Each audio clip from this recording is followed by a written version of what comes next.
뉴스야 시작합니다. 정치부 한성원 기자 나와 있습니다. 첫 번째 물음표 볼까요? 네, 첫 번째 물음표는 선 넘는 방탄 해명입니다. 네. 이재명 대표, 이른바 이제 사법 리스크를 놓고 민주당이 사실상 방탄 역할을 하는 것 아니냐. 그래서 곳곳에서 비판이 나오던데 방탄 해명은 또 무슨 얘기입니까? 네, 이 이재명 대표에 대한 새로운 의혹이나 이 검찰 수사 상황이 드러날 경우에 이 민주당이 공보국, 그러니까 당 차원에서 공식 해명이 나오는 걸 뜻합니다.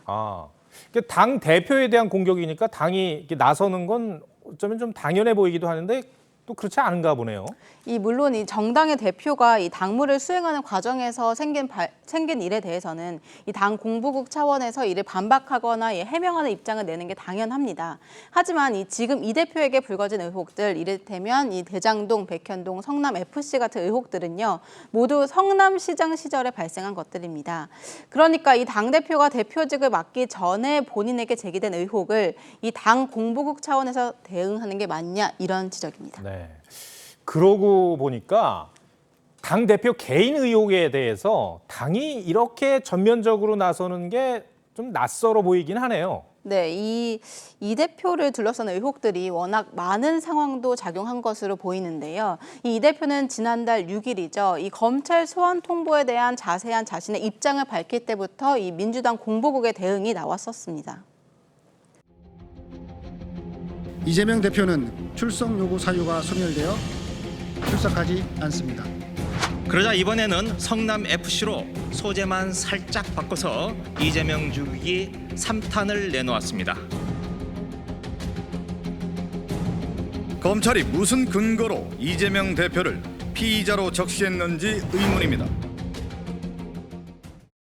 민주당에서는 뭐라고 설명을 합니까?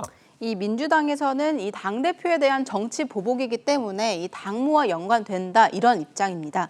그래서 앞으로도 계속 공식 입장을 낼 분위기인데, 이 반대로 이 대표가 과거 본인 의혹에 대해 적극 반박하는 도구로 썼던 이 SNS에는요, 주로 민생 경제나 홍보 내용만 담긴 상태입니다. 특히 이 전임자라고 할 수 있는 이 박지원 전 비대위원장은 이 대표가 자신에 대한 수사는 개인적으로 대응하고 이 당은 민생에만 집중할 수 있게 이끌어주길 바란다, 이렇게 당부를 했는데 이 반대로 가는 듯한 측면이 있습니다. 네. 해명 절차는 그런데 해명 내용은 어떻습니까? 아무래도 이제 당 대표에 대한 해명이다 보니까 다소 정밀하지 않을까 그런 생각도 드는데요. 그런데 이제 꼭 그렇지만도 않았습니다. 예전에 저희 단독 보도로 알려진 내용인데요. 백현동 사업 당시 부지 용도 변경 업무를 담당했던 성남시 공무원이 이 용도 변경에 반대하다가 업무 배제를 당하고 이 보복성 징계를 당했다, 이런 의혹이 있습니다. 하지만 이 민주당은 두 차례 알림을 통해서 징계는 백현동 사업과 무관하다, 이 성남시는 용도 변경을 추진하지 않았다, 이렇게 반박을 했는데, 이 당시 문서 정보를 저희가 입수해 보니까요, 이 팀장과 다툰 직후에 담당자가 바로 바뀌어 있었고, 이 두 사람이 추진한 용도 변경 단계도 모두 다른 게 파악이 됐습니다. 이런 부분에선 민주당 해명과 배치되는 부분이 있는 겁니다. 네. 첫 번째 물음표 정리해 볼까요?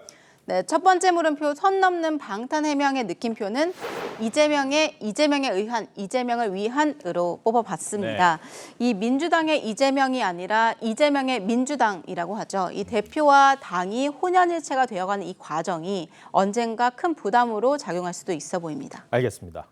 두 번째 물음표는 뭡니까? 네, 두 번째 물음표는 여당권 어디로입니다. 이 집권 여당의 내용이 좀 일단락되는 분위기다 보니까 차기 당권에 대한 얘기가 자연스럽게 나와요. 이 후보군들의 목소리도 커지고 있죠? 네, 맞습니다. 현재 자천, 타천 거론되는 후보군은 김기현, 유승민, 나경원, 안철수를 포함해 10명 정도입니다. 특히 일찌감치 당권 도전을 공식화한 건 김기현 의원과 안철수 의원인데요. 벌써부터 당권 경쟁에 불을 붙이는 모양새입니다. 정통성을 가진 그런 당 대표를 세워서 함께 이 단일 대우로 통합해 나가야 된다. 그런 면에서 보면 제가 해야 될 역할이 있을 것이다. 이 빌딩을 하면은 그러면 정권 연장이 될 수 있다. 그래서 제 목표는 제가 거기에 맞춰 있다는 말씀 드리고 싶어요. 예. 김기현 의원이 안철수 의원을 향해서 민주당 전신인 정당의 대표를 하셨던 분이고 우리 당에선 얼마 되지도 않았다. 10년 동안 창당, 합당, 탈당을 8번이나 반복했다. 이렇게 견제하고 나섰습니다. 네. 원외에선 유승민 전 의원이 윤석열 대통령과 확실히 대립각을 세우고 있어요. 네, 이 윤리위가 이준석 대표를 추가 징계하자 이 EXX들 같은 막말을 한 윤석열 당원은 왜 징계하지 않느냐고 화살을 윤 대통령에게 돌렸습니다.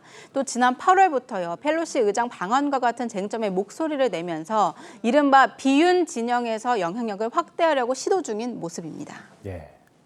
대한민국이 그냥 사는 이상은 이 정치를 하는 사람, 이 사람들을 어떻게 개혁을 하느냐, 바꾸느냐, 여기에 우리 대한민국 정치가 달려 있습니다. 일단 좀 이르긴 합니다만 여론조사에서는 유 전 의원이 꽤 높게 나오더라고요. 네, 하지만 이 후보군이 분명치 않은 상태에서 전 국민을 대상으로 한 조사여서 한계가 분명히 있습니다. 이 국민의힘 당권은 전통적으로 가장 많은 권리당원이 있는 TK 지역 민심이 중요한데요. 유 전 의원에 대해서는 여전히 반감이 큰 게 사실입니다.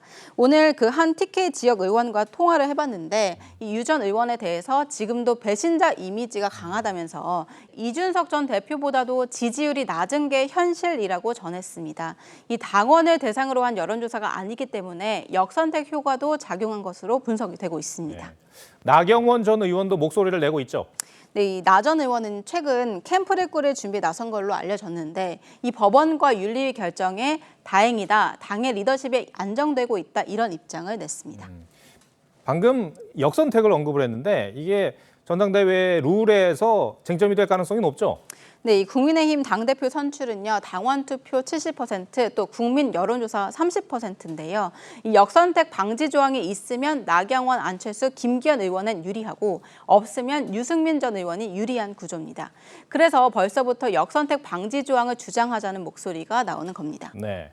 전당대회는 내년 초가 유력합니까? 네, 올 연말까지는 예산 정국이 기다리고 있는 데다가 여러 당내외 사정상 내년 초는 되어야 이 지도부 선출이 가능할 거란 전망이 우세하고 있습니다. 이 내후년 총선 공천권을 갖고 이끌 중요한 시기라서 이 치열한 경쟁 구도에 새 인물이 등판할 가능성도 있습니다. 네. 두 번째 물음표도 정리해 볼까요? 네, 두 번째 물음표 여당권 어디로의 느낌표는 인물이 없다로 뽑아봤습니다. 네. 이 내후년 총선에 윤석열 정부의 국정 동력까지 연결되는 여당 대표가 될 사람을 뽑는 건데요. 국민 입장에서 보면 딱히 신선함도 없고 관심도도 떨어지는 현실입니다. 알겠습니다. 한성훈 기자 설명 잘 들었습니다.